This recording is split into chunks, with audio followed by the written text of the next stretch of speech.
Okey, projek IM2 semua dah pasang DB, tinggal nanti dia TMB lah pasang nanti.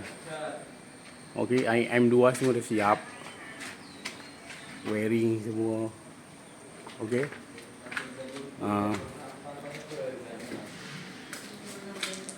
semua dah siap lah, dah boleh jalan.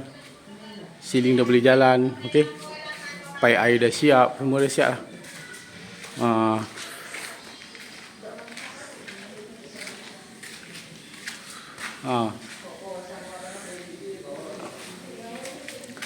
Okay, bilik air ni, bilik air nanti ada shower dekat atas ceiling ni kan. Nanti kita tunggu pasang ceiling dulu, itu baru kita adjust dia punya shower dekat atas ceiling ni.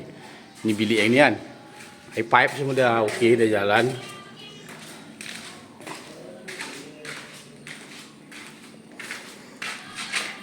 Air pipe semua dah okey, laju. Okay, semua dah ready lah, boleh jalan ni.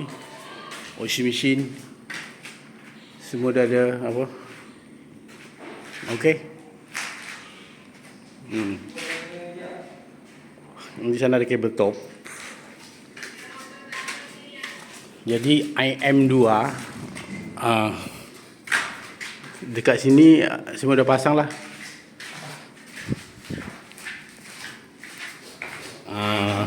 Okey, air pipe ini, diorang udah mandi pakai ini hari dah.